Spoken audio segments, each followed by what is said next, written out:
আসসালামু আলাইকুম। আশা করি সবাই অনেক বেশি ভালো আছেন। আমি সাইমা। সবাইকে আবার ওয়েলকাম করছি আমার চ্যানেল দ্যাট দেশি সাইমাতে। এবার ঈদটা আমার জন্য একদম আলাদা কেটেছে। ঈদের দিনকে ঘিরে আমাদের কত প্ল্যান থাকে, হাসি আনন্দ সবার সাথে কাটানো সুন্দর একটা দিন হবে। কিন্তু আসলে ঈদের দুদিন আগে তো আমার নানু ইন্তেকাল করেন। আমি আমার লাস্ট ব্লগে আমার নানুর অসুস্থতার কথা আপনার সাথে শেয়ার করেছিলাম এবং আমার কমেন্ট ট্যাবেও জানিয়েছি।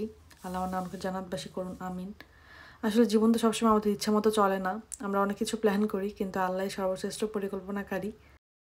আসলে এবার ঈদের ভিডিও নিয়ে তেমন কিছু রেকর্ড করার সুযোগ পাইনি আমি।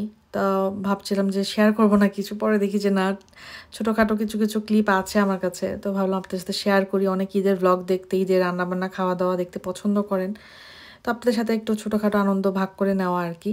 এটা হচ্ছে 2019 সালের আমার ঈদের জামা। বাংলাদেশ থেকে ঠিক যেভাবে নিয়ে আসছি ওইভাবেই আছে, ভাঁজ খুলে নেই একদমই। আর আমি প্রায়ই ঈদের জামা রিপিট করি, আমার কাছে ভালো লাগে। কারণ এত দাম দিয়ে একটা জামা কিনে একবারই পরবো, এটার কোনো মানেই হয় না। যাই হোক, ঈদের দিনকে নিয়ে তো আসলে অনেক প্ল্যান ছিল যে ঈদের সকালে আমরা আমার হাজব্যান্ডের কলিগের বাসায় যাব, সকালে নাস্তা বা ব্রাঞ্চ যেটাই বলেন সেটা করতে। আর দুপুর বা রাতে আমাদের বাসায় সবাই আসবে, রান্নাবান্না করব অনেক কিছু, সব কিছু।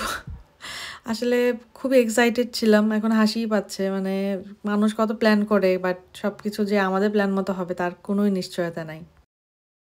আমার জন্য খুবই ভয়ঙ্কর একটা মুহূর্ত ছিল। দেশের বাইরে বসে এই ধরনের নিউজ পাওয়া যে কী পরিমাণ কষ্টের, মন একদম ভেঙে গিয়েছিল। কিছুই করতে ইচ্ছে করছিল না, কিন্তু জীবন তো আসলে থেমে থাকে না। ঈদের আগের দিন ছিল আরাফার দিন, জিলহজ মাসের 9 তারিখ। আর আমার মতো অনেকেই হয়তো আপনারা রোজা রেখেছেন। আমি আর আমার হাজব্যান্ডও আলহামদুলিল্লাহ রোজা রেখেছিলাম। তো ইফতারের জন্য তো কিছু রান্না করতেই হয়। তো এখানে আমি অল্প একটু গরু মাংস রান্না করেছি, যতটুকু বাসায় ছিল। আসলে বাজার যেটা বললাম, আমার তেমন একটা করা হয় নাই। ঈদের প্রিপারেশন শেষ আছে, একবারে করবো ওইভাবে চিন্তা করেছিলাম, বাট কিছুই হয় নাই আর কি। তো আর চালের রুটি বানাবো প্ল্যান করেছি। তো হাজব্যান্ড আবার আসার সময় দেখি চালের রুটি কিনে নিয়ে আসছে। এখানকার যে কেনা চালের রুটিগুলো, ওগুলো না খুব একটা ভালো হয় না, খুব শক্ত হয়ে যায় ভাজতে ভাজতেই।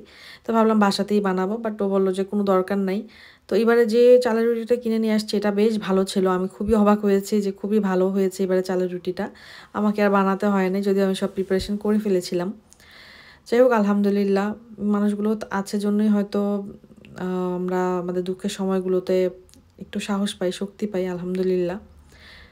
এই তো আমাদের সিম্পল ছোটোখাটো ইফতার, বাট মনে শান্তি ছিল যে অন্তত এই দিনের ফজিলতটা আমরা রাখতে পেরেছি। এটাও একটা রিজিক, এটাও একটা রহমত। হয়তো রোজা নাও রাখতে পারতাম, বাট আল্লাহ চেয়েছে বলেই রাখতে পেরেছি, আলহামদুলিল্লাহ। আর একটু মিষ্টি বানিয়েছিলাম, যেহেতু ঈদ বলে কথা, বাসায় একটা মিষ্টি আইটেম তো বানাতেই হয়।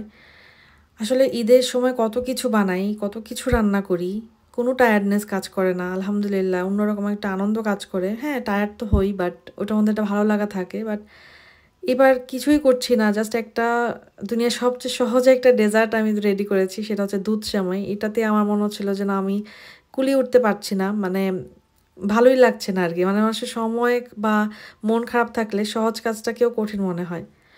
যাই হোক, এটা হচ্ছে ঈদের দিন, মিষ্টি মুক্ত করতেই হয় ঈদের সেমাই। আর এখন রেডি হয়ে যাব হচ্ছে ঈদের নামাজের জন্য।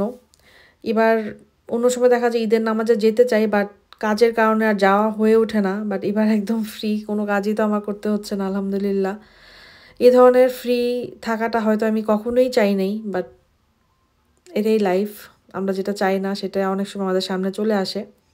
তো এই জামাটা পরে এখন রেডি হয়ে যাব ঈদের নামাজে যাওয়ার জন্য।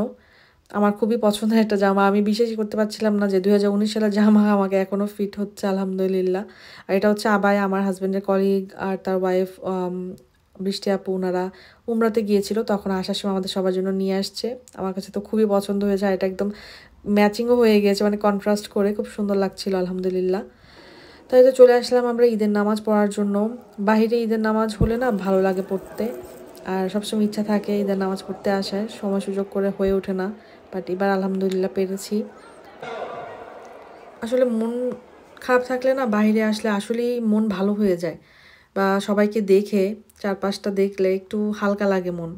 আর এই তো ছোটোখাটো এইসব ট্রিটস কিন্তু মসজিদে এরকম দিতে থাকে, বেশ ভালোই লাগে। চলে আসলাম আমরা মশিউর ভাই আর রাইসা আপুর বাসায়, আমার হাজব্যান্ডের কলিগের বাসায়। তো এসে দেখে আপু নানান ধরনের ডেজার্ট তো রেডি করে রেখেছে।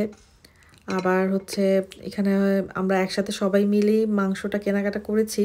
তো এখানে আপু রান্না করেছে মাংস, আর আমরা সাথে পরোটা দিয়ে খাবো। এটা হচ্ছে আমাদের সকালের নাস্তা। মানে ঈদের সকালে তো আসলে মাংসটাই বেস্ট হয়, যদিও আমরা এখানে কোরবানির মাংস আর খেতে পারছি না, কোরবানি আমরা আমাদের নিজেদের দেশেই দিয়েছি। তো এখানে সবাই মিলে একটু একটা আনন্দ করা আর কি, এই যা। ভেবেছিলাম তো ঈদের দিন বাসাতেই থাকবো, বেরই হব না, বাট এই মানুষগুলো থাকলে কি আর না বের হয়ে উপায় আছে? সেটা তো সম্ভব না। তো আপুদের বাসায় এসে দেখি ওনারা গার্ডেনেও কিছু নতুন জিনিসে কাজ করিয়েছে। মাশাল্লাহ মাশাল্লাহ, এত বেশি সুন্দর লাগছিল গার্ডেনটা। আর ওনাদের এই গার্ডেনে এই গাছগুলো অনেক বছর ধরেই আছে, মানে ওনারা যখন বাসাটা কিনেছে তার আগে থেকেই তো এই বাসায় এই গাছগুলো ছিল, তো তো বেশ বড়, মানে খুবই সুন্দর। মানে ওনাদের গার্ডেনের একটা অন্যরকম জান হচ্ছে এই গাছগুলো। এটা দেখে আসলে আপুরা বাসাটা আরও বেশি পছন্দ করে কেনার জন্য। আর খুব সুন্দর সুন্দর গোলাপ ফুল, মানে খুবই সুন্দর লাগে আমার কাছে আপুদের গার্ডেনে গেলে, আলহামদুলিল্লাহ। তো এই তো গরম গরম মাংস সার্ভ করা হয়ে গেল, এখন হচ্ছে খাওয়া দাওয়ার পালা।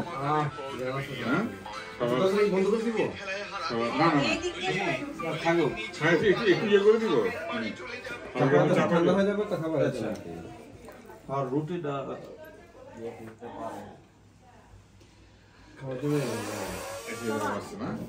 তাল হাগে কি শুরু কি তাল হারে একটা বোন প্লেট নিয়ে আসো এখানে চোখাগুলোতে কোক খাও, এগুলোতে পানি খাও, এখানে একটা দাও না, ওইখানে গ্লাসগুলোতে আমাদের জন্য ছিল, মন মতো করে দেন। আমাদের একদিন ওদিন আমরা কতগুলো যে মানে কোল্ড ড্রিঙ্কস খেয়েছি তার কোনো হিসাব নাই, মানে পেট ভর্তি শুধু কোল্ড ড্রিঙ্কসই ছিল। এই গোলাপগুলো আপু নিজে হাতে লাগিয়েছে। আলাদা গোলাপ গাছ তো অলরেডি বাসায় আছে, যারা আগে ল্যান্ডলর্ড ছিল তাদের ছিল, বাট এই গোলাপ গাছের গন্ধ এত বেশি সুন্দর, মানে এখানকার ফুলে না তেমন কোনো স্মেল নাই, বাট এই ফুলগুলোতে প্রচুর সুন্দর স্মেল ছিল, অনেক সুন্দর।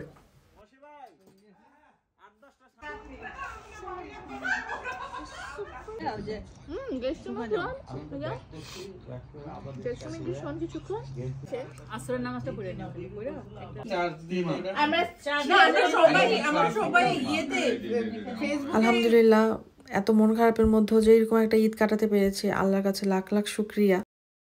এটা ছিল ঈদের পরের দিন, তো যেহেতু অফিস শুরু হয়ে যাবে তো ভাবলাম একটু পোলাও আর চিকেন কোরমা করে ফেলি, তাহলে এগুলো গরম করে খেতে কিন্তু ভালোই লাগে। আর এখানে গরুর মাংস যেটা ছিল এটা একটু ঝোটা করে নিয়েছি। এই তো এইভাবেই সিম্পলভাবে একটা ঈদ কেটে গেল। দেখা হবে নেক্সট ভিডিওতে। আল্লাহ হাফেজ।